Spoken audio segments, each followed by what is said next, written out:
So I like to jump right into the very top of the list as far as what the most important thing is we go over, which is relax on a mat, which can help Mr. Odin to calm down and even start to curb puppy nipping.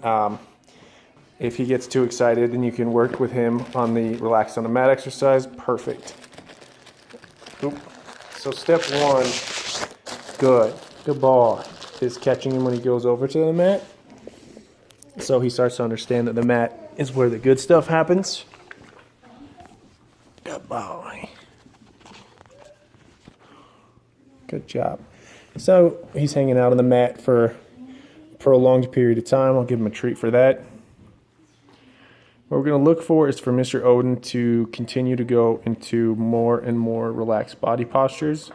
He's going over here, getting a drink of water. That's fine and dandy. I'm just going to wait for him to come back over. As soon as he hits the mat, then he gets a treat. So when you're working with him, step one is just getting to where he understands the mat is where the good stuff happens. If that's as far as you get this week, that is totally fine and dandy. Typically, the next thing that they will offer up is an SIT. And we could very easily just teach him to do an SIT and then teach him to go into a DOWN. However, we do not ever utilize commands when we're working through this exercise, which is actually what makes it such a powerful exercise. Odin has to work through this 100% on his own, and so it gives him emotional intelligence as he's able to work through being excited, very good, and getting himself into a relaxed position. Good. And so I've had folks use this as their pup needs to be able to go on a plane ride, go to a dog-friendly hotel, anytime you need your pup to be relaxed. If Odin's ever getting too excited with other dogs or maybe it's cars, these are all different things that you can utilize the relax on the mat exercise for, which is why it's so powerful. So we'll give him a second here. Now that he's got into his SIT, then we're looking for just duration in his SIT.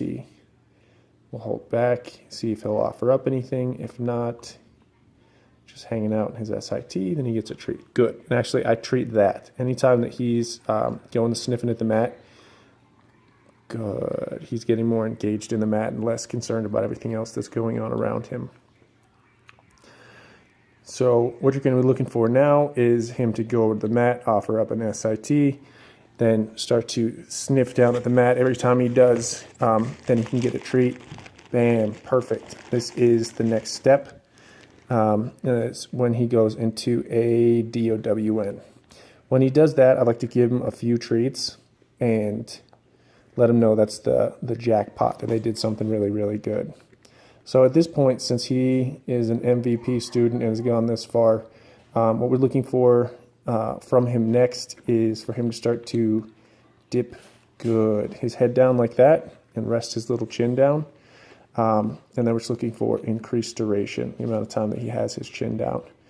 So this is great. He's made really great progress. And again, this is the most important thing we go over, giving him emotional intelligence so that he understands that he can calm himself down, relax himself.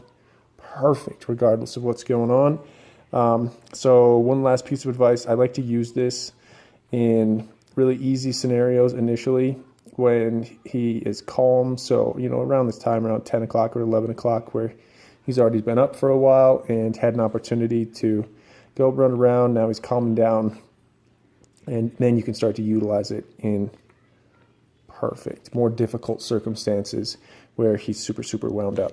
So this is very, very good work. Nice job, Mr. Odin.